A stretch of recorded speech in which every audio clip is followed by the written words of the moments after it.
안면 거상을 한다고 특별히 아파하시는 분은 많이 못 본 것 같아요. 그러면 일반인 입장에서는 당연히 팔자가 좀 덜 교정됐다라고 볼 수 있겠죠. 이거는 오해를 풀기 위해서 제가 꼭 하고 싶은 말이 있는데요. 저는 이 수술을 할 때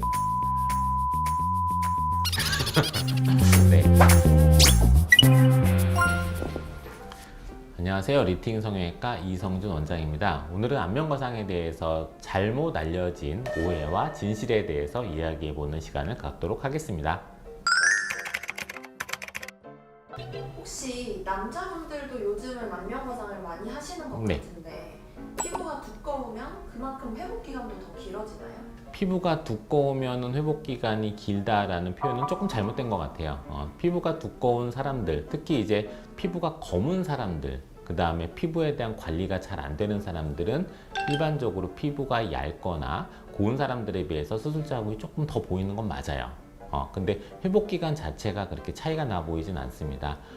남자분들 요즘에 수술 많이 하시는데요. 남자분들이 어쩔 수 없이 술, 담배, 운동, 사우나의 노출이 여자분들에 비해서 조금 더 많다라고 표현을 하고요. 수술 후 케어에 대해서 여성분들보다 따라오는 게 조금 떨어진다라고 저는 판단을 하거든요. 거기에 의한 붓기의 차이다라고 저는 생각합니다. 그렇다면 안면 거상 수술 후에 가장 공통적으로 들어오는 부분이 탑5 혹은 탑3가 있을까요? 첫 번째는 붓기가 언제 빠지냐죠. 보통 이제 저희가 실밥 부분 한 2주 정도 되면은 어떤 분들은 상당히 많이 빠져 있고 어떤 분들은 아직 일상생활 하기에 조금 부족할 만큼 부어 있거든요. 근데 붓기는 2, 3주 지나도 아직 남아 있고요. 누가 봐도 수술한 것 같은 티는 조금 나거든요. 근데 실제로 그 얼굴이 수술 전 얼굴보다 어려 보이거나 예쁘다라고 느껴지는 분들은 되게 많아요. 그러니까 붓기가 완전히 빠질 때까지는 6개월 이상 걸리는 건 분명히 맞는데 사실 그 얼굴 자체만 보고 보면 수술한 티가 안 나는 건 아닌데 수술 전보다 훨씬 어려 보이고 조금 더 보기 좋다라고 표현하는 분들도 꽤 있습니다. 네, 그러면 혹시 안면 거상은 나이대가 좀 많으신 분들이 많이 찾으시다 보니까 마취에 대한 걱정을 굉장히 많이 하시더라고요. 네. 이 부분에 대해서 혹시 하실 말씀 있으실까요? 나이가 많은 분들은 마취를 약하게 해야 돼요. 약하게. 그러니까 리팅 성형외과에서는 나이가 많으신 분들 안면 거상을 많이 하기 때문에 이 부분에 대한 노하우가 상당히 있습니다.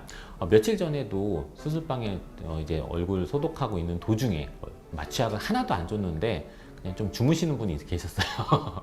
나이가 있으신 분들은 딴 사람보다 조금 더 인지가 좀 떨어지기 때문에 빨리빨리 주무시기도 하고요. 약을 안 줬는데도 그냥 주무시는 분들도 있고요. 그 다음에 당연히 그때 주사를 놓으면 환자는 깨기도 하죠. 근데 이제 그 다음에 약을 줄 때도 20살 사람들보다는 훨씬 더 적은 용량을 매우 천천히 줘야 됩니다.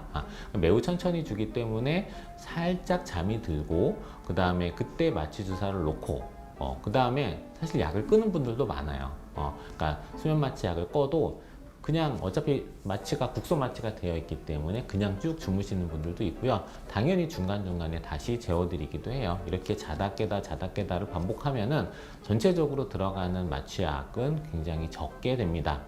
만약에 이렇다면 뭐 깨는 것도 회복도 빠르고요. 너무 걱정할 필요는 없겠죠, 그죠?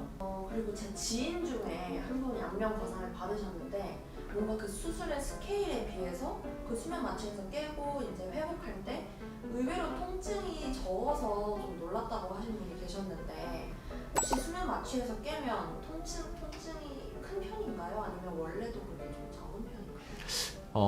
안면 거상을 한다고 특별히 아파하시는 분은 많이 못 본 것 같아요. 그러니까 저희가 당연히 수술 도중에 절개가 크기 때문에 사실 작은 쌍꺼풀 수술만 해도 저희가 진통제를 드리거든요. 근데 이제 이 수술은 쌍꺼풀 수술보다는 좀 큰 수술이잖아요. 그렇기 때문에 지금 말씀하시는 것처럼 어느 정도 진통이 있을 것이다 라고 표현을 하는데 대부분 끝나고 나서 환자들한테 물어보면 그렇게 많이 아프다라고 표현하는 분은 많지 않고요. 오히려 이제 리프팅을 잘 되었기 때문에 아프다보다는 당긴다라는 느낌을 조금 불편해 하시거나 새로워 하시는 분들이 많아요. 얼굴이 잘 당겨져 있으면 목까지 만약에 잘 당겨져 있으면 목도 조금 덜 돌아갈 거고요. 그 다음에 얼굴이 잘 당겨져 있으면 입도 조금 덜 벌어지겠죠. 왜냐하면 당겨놨으니까, 그죠?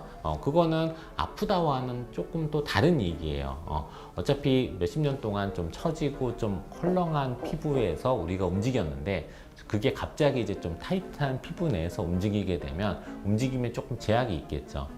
아프다보다는 좀 덜 움직이거나 움직이기 불편하다는 불편함은 좀 있습니다. 그리고 수술 후에 광대가 부각이 된다는 이야기를 들은 것 같은데 정말 광대가 커지는가요? 이거는 오해를 풀기 위해서 제가 꼭 하고 싶은 말이 있는데요. 저는 이 수술을 할 때 광대에다 절대 아무것도 넣지 않습니다. 네, 리프팅은 아래에 있는 조직을 위로 당기는 수술을 리프팅이라고 합니다. 그래서 턱 아래쪽에 있는 많은 피부 조직과 스마스 조직을 위쪽으로 당기다 보면 광대가 약간 커져 보이는 분들도 있어요. 근데 오히려 거꾸로 절개를 좀 크게 하면은 처져 있는 부분을 중간으로 올리고 중간에 있는 조직 중에서 또 제거할 수 있는 부분은 절개를 통해서 제거하기 때문에 광대에 대한 부각이 그렇게 크지 않은데, 사실 절개를 크게 못하는 시술에서는 사실 아래쪽에 있는 조직을 조금 위쪽으로 올리면 광대가 일시적으로 조금 커 보일 수 있습니다. 근데 아까 말씀드린 것처럼 저는 광대에다 절대 아무것도 넣지 않습니다. 안면거상 수술로 팔자주름은 원래 완벽히 교정되기가 어려운 건가요? 자, 팔자주름이 생기는 원인을 한번 생각을 해볼게요. 만약에 팔자주름이 100% 처짐 때문에 생긴다면 100% 당기면 100% 좋아져야죠.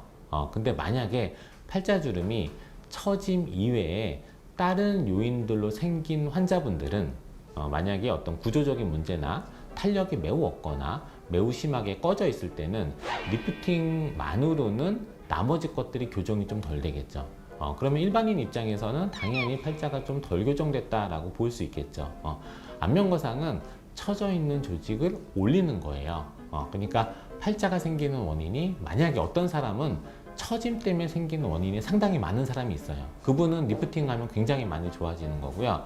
만약에 팔자가 생기는 원인이 처져서 생긴 거 이외에 다른 게 더 많은 분들은 리프팅 하나만으로는 교정되는 양이 조금 부족해 보일 수 있습니다. 오늘은 안면거상의 오해와 진실에 대해서 말씀 나눴는데요. 안면거상 수술에 대해서 너무 큰 수술이고 그냥 무서운 수술이고 잘 모르고 있으면은 굉장히 무섭고 두렵고 오해를 많이 할 수 있는 수술은 맞습니다. 근데 안을 들여다보면 얼굴을 당김으로 인해서 젊은 날에 있었던 본인 얼굴을 보면은 또 만족도 또한 굉장히 높은 수술 중에 하나입니다. 너무 두려워만 하지 마시고, 만약에 궁금한 점이 있다면 병원에 오셔서 상담받고 본인 얼굴에 적합한 수술을 받으시길 바라겠습니다. 자, 혹시 더 궁금한 게 있으면 댓글로 남겨주시면 최대한 빨리 대답해 드리겠습니다. 어제보다 내일 더 젊어지세요. 리프팅 성형외과 이성준이었습니다.